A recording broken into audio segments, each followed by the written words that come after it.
Well, notable leaders of the opposition People's Democratic Party, PDP, are demanding that the party's national chairmanship position remain in the North Central Zone, citing the 2021 convention's zoning arrangements. The leaders who met in Abuja also called for fresh congresses in several states, including Ebonyi, Anambra, and Ekiti, as well as a new Southeast Zonal Congress. The PDP leaders, who are loyalists of the Minister of the Federal Capital Territory, Nyesom Wike, warn that failure to comply with their demands will render any national convention invalid.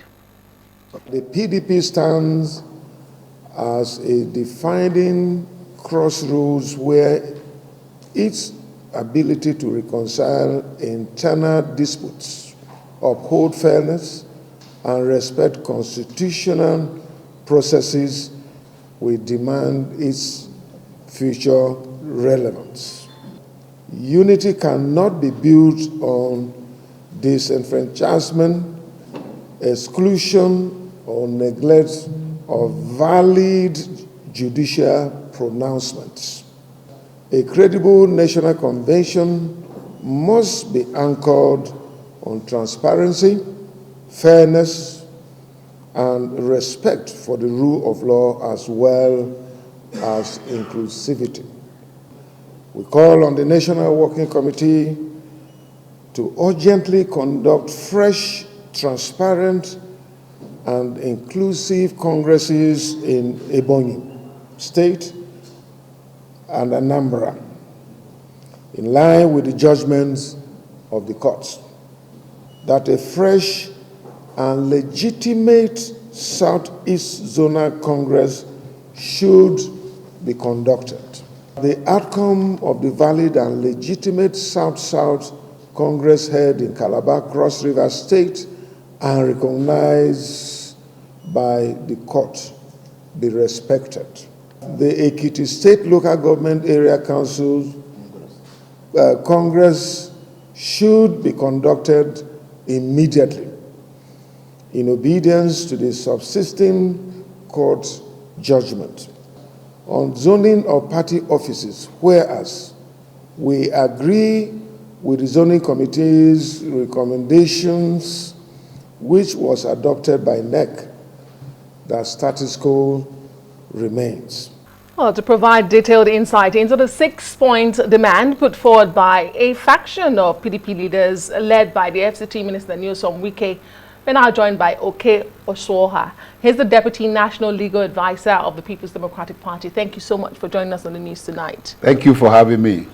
I mean, we had to play that again for you to listen to the members of your party, even though they are now a faction. We're right to call them a faction, right? Why is your party facing all of these disputes again? Because it seems like you were on a right trajectory. Your convention has been scheduled, you've been holding your NEC meeting successfully, you've adopted a national secretary, you've moved on, and then now this, even your scheduled convention seems at risk. Why? Thank you so much. Let me correct this impression. There's no faction. The party remains intact. There's no faction. But let me tell you, in any society, whenever you do things, it's really very important that people do things in a right form. Those eminent, concerned stakeholders of the party, we met. And when they met, there were some, they looked at some issues leading to our planned national convention. And these issues are issues that need to be addressed so that it will not, infringe or cause, affect that national convention. And there were some critical observations and then demands that were made. You saw when the communique was read. Let me tell you, when you're going for a national convention, there are things like, some of the states, congresses have not been conducted. Even I was in the last NEC meeting, the last NEC of 102 meeting, NEC, where there were some critical resolutions that were passed. One of them that even the NWC, the National Working Committee, were directed and mandated to go and conduct some fresh congresses in some of these states. And it's essentially in my own zone, that's in the Southeast zone. There are states like Anambra and Ebonyi. Congresses have not been conducted there. and even the zonal congress of the Southeast, they were asked to go and conduct it, a fresh one that will give inclusivity, and then so that people will feel that they are part of the whole thing, for equity, fairness, and justice. That is what is required, and also obedience to the rule of law. So some of this, even in that meeting, that stakeholders meeting that was held, the people of Ekiti, who was represented there by the former governor of Ekiti, Fayose, he told us that he found out that there were court judgment, that the pronouncement of the court that asked, directed that another local government congress should be held in his own local government. It has not been held. And what it will tantamount to is, if you don't do these congresses, it will now lead to disenfranchisement of some people. When you are right, you have the right to go and vote in that national convention, and because of one thing or the other, and you are excluded, it will not be proper.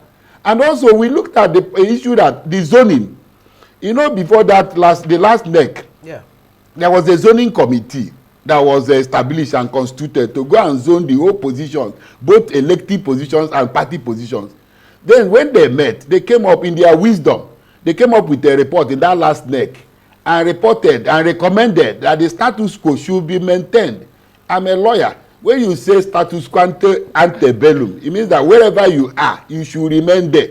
What it means that all the positions in the north should remain in the north. Then the positions in the south should remain in the south. And they presented it. So there's no need for microzoning. And we now learned that some people now went and met, either in Lagos, and they were talking about microzoning. Okay. So that is the issues that are so critical. And if you don't address them, it's going to affect us in our national convention.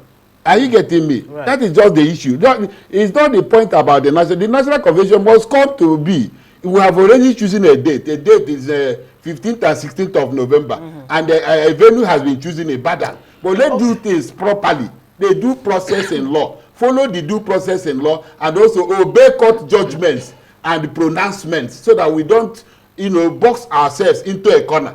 Okay, I was going to ask you which faction you belonged to, but from all indication, after all you've said, it is very clear, where you belong. But you said there's no faction, but we continually hear the weaker side of things, and and the rest of the PDP.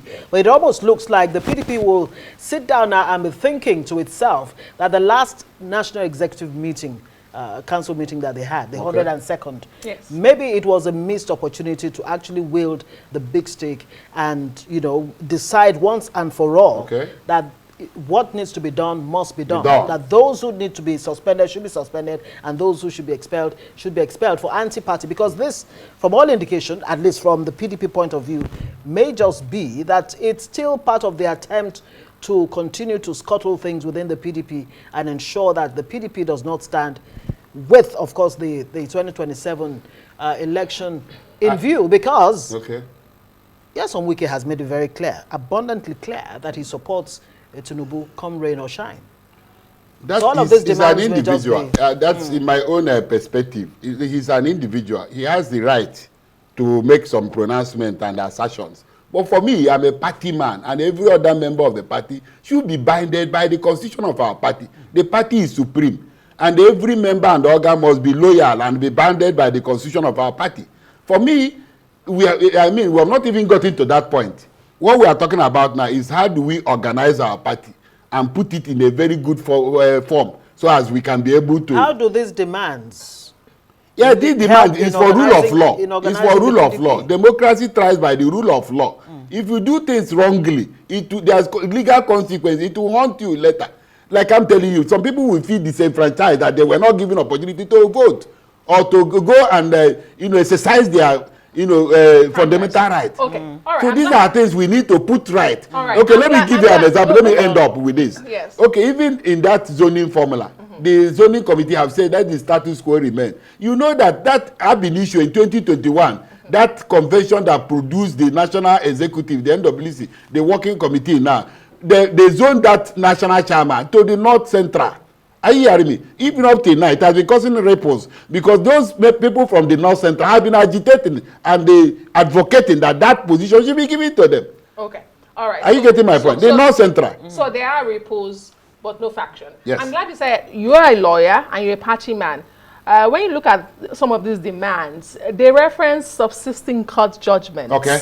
And one wonders why the PDP has been slow or unwilling to fully implement those rulings. Why? You referenced 2021. Yes. That's about 4 years ago. I love what you have said now. Yes, because it's very important.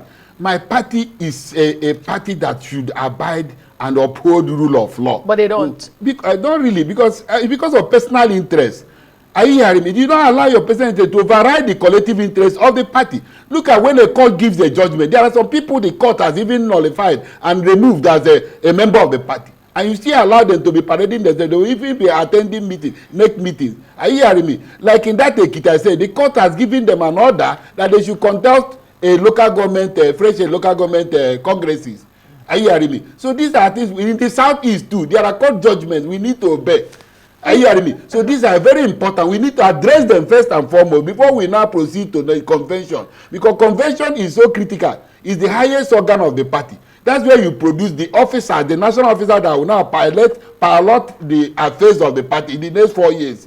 So you do it in a proper form. Clearly, what happens in the past doesn't remain in the past when it comes to the PDP. One wonders when you can have a fresh slate as a political party in Nigeria. But we have to thank you because that's where we drop the curtains on this conversation. Mr. Osuoha. Osuoha. That's a vernacular name in Igbo land. Osuoha. Yes, maybe as you go along. Yes, you will tell me about it. Yeah, exactly. Thank you so much, Mr. Osuoha. He's the Deputy National Legal Advisor of the People's Democratic Party. Best of luck to the PDP. Thank you.